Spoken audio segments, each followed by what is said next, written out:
Everyone, welcome back to my channel Mitu সাথী। আজকে আমি আপনাদের সাথে ভীষণ মজাদার একটি রেসিপি শেয়ার করব, কাঁচা আমের আচার বা ম্যাঙ্গো পিকেল। তো চলুন এই আচারটি বানাতে কি কি উপকরণ লাগবে আর কিভাবে আমরা বানাবো। আর এই আচারটির স্বাদ অতুলনীয় হয়েছে, অবশ্যই বাসায় ট্রাই করবেন। আমি প্রথমে কাঁচা আমগুলোকে কেটে নিব আচারের জন্য। আপনারা আপনাদের ইচ্ছা অনুযায়ী শেপ দিয়ে কেটে নিতে পারেন। আমার এইভাবে সহজ মনে হয়েছে, যার জন্য আমি একটা আমকে 4 টুকরো করে নিয়েছি।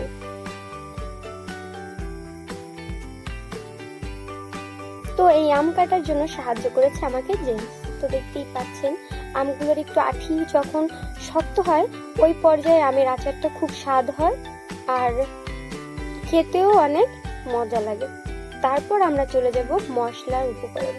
আমি এখানে রসুন, আদা এবং সরিষা আর সাথে ভিনেগার দিয়ে এগুলোকে ব্লেন্ড করে নিচ্ছি।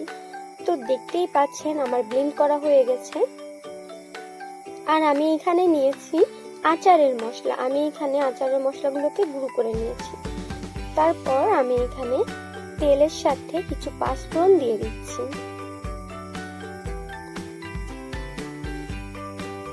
আর উপরে কিছু শুকনো মরিচ দিয়ে দিতে হবে, এতে করে আচারের স্বাদটা আরো বেড়ে যায়। তারপর যখন এগুলো হালকা ফ্রাই হয়ে আসবে ওই পর্যায়ে আমরা কি করব, কাঁচা আমগুলোকে দিয়ে দেব। তো কাঁচা আমগুলোকে দিয়ে দিতে হবে আস্তে আস্তে করে, না হলে আমাদের গায়ে তেল ছিটে আসতে পারে।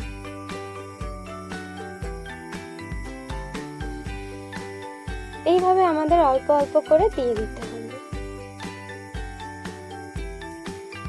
তারপর আমরা নেড়ে চেড়ে দিব।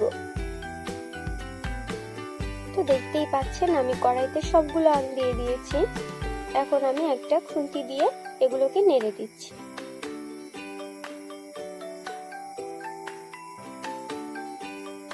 আর এই আমের আচারটা আপনারা রোদে না দিয়েও 6 মাসের মতো বাইরে রাখতে পারবেন। আর যদি ফ্রিজে রাখেন সেক্ষেত্রে আপনাদের রোদে দেওয়ার ঝামেলা ছাড়াই আপনারা 1 বছর পর্যন্ত এই আচারটা ব্যবহার করতে পারবেন, কোনো সমস্যা হবে না। আর উপর দিয়ে আমি কিছু দিয়ে দিচ্ছি রসুন, যে রসুনগুলো আমি আস্ত করে ছুলে রেখেছি। এই রসুনগুলো আমি ভিতরে কোনো কাটিনি, কারণ টক আচারে যদি রসুন দেওয়া হয় সেক্ষেত্রে স্বাদটা বেড়ে যায়। তারপরে দিয়ে দিতে হবে স্বাদ মতো নুন। এখানে আপনাদের পরিমাণ অনুযায়ী নুন দিয়ে নেবেন। তারপর আবার ভালো করে মিশিয়ে নিতে হবে। আর অবশ্যই চালটা লো মিডিয়াম হিটে রাখবেন, না হলে আমগুলো সব গলে যেতে পারে। এতে করে আচারের যে স্বাদটা সেটা বিগড়ে যায়, অতটা ভালো লাগে না। এই জন্য কাজটা একটু সাবধানে করতে হবে। আমি এখানে পরিমাণ মতো হলুদ, জিরার গুঁড়ো, ধনিয়ার গুঁড়ো এবং আচারের মশলা লাল মরিচের গুঁড়ো অ্যাড করে দিয়েছি। আর দিয়ে দিচ্ছি সামান্য গরম মশলা। আমি এখানে পাঁচফোড়ন, শুকনো মরিচ, ধনিয়া একসাথে গুঁড়ো করে নিয়েছি। তো সেই মশলাটা আমি মিশিয়ে দিয়েছি। এখন ভালো করে নেড়ে চেড়ে আমাদের দিতে হবে। তো দেখতেই পাচ্ছেন প্রায় আমার আচারটা 50% হয়ে গেছে। ওই পর্যায়ে আমরা যে বাটা মশলাটা করেছিলাম সেই মশলাটা মিলিয়ে দিতে হবে, এতে করে আচারের স্বাদটা আরো বেড়ে যাবে। এভাবে আচার বানালে আপনারা বারবার খেতে চাইবেন। যারা আচার পছন্দ করে না তারাও যদি এভাবে বানান তাহলে আপনাদেরও অনেক খেতে ইচ্ছা করবে। আর এই আচার যদি সাথে থাকে খিচুড়ির সাথে, তাহলে তো খাবারটা আরো জমে যায়।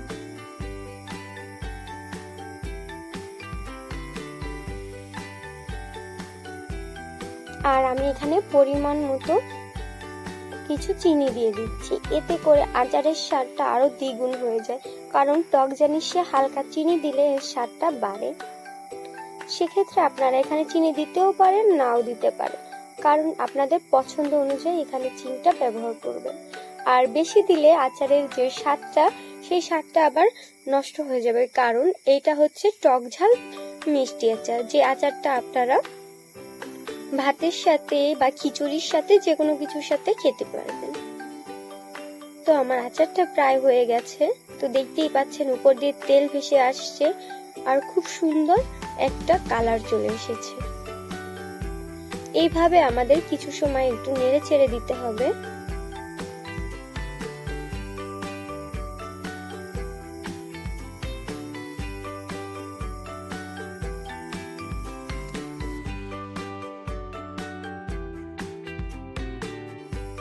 আর যারা এখনো আচার কখনো ঘরে বানাননি, অবশ্যই আপনারা ট্রাই করবেন এই ভিডিওটি দেখে, অবশ্যই আপনারা পারবেন। আর আমি ডেসক্রিপশনে পুরো উপকরণগুলো লিখে দিব, যাতে কতটুকু পরিমাণ আমি এখানে নিয়েছি, কোন মশলা কতটুকু, সেই পরিমাণটা আমি দিয়ে দেব।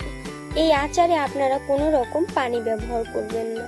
যখন আমি মশলাটা ব্লেন্ড করেছিলাম তার সাথেই আমি পরিমাণ মতো ভিনেগার অ্যাড করে দিয়েছিলাম, যার জন্য আমার এক্সট্রা করে কোনো ভিনেগার দেওয়া লাগেনি।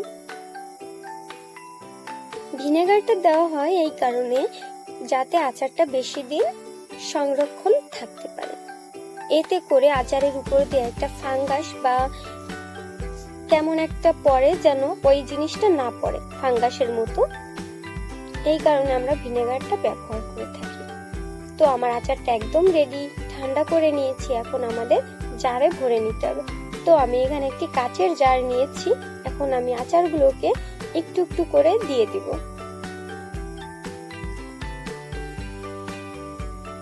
তো দেখতেই পাচ্ছেন আমার আচারগুলো বয়ামে ভরা শেষ। এভাবে আপনারা সংরক্ষণ করতে পারেন। সেক্ষেত্রে আপনাদের কাছে যদি কাচের বয়াম না থাকে, আপনারা এখানে প্লাস্টিকের বয়ামে করেও আচারটা রাখতে পারেন। সেক্ষেত্রে আপনাদের রোদে দিতে হবে এবং তাড়াতাড়ি করেই ফ্রিজে রাখতে হবে, না হলে আচারটা নষ্ট হয়ে যাওয়ার সম্ভাবনা থাকে।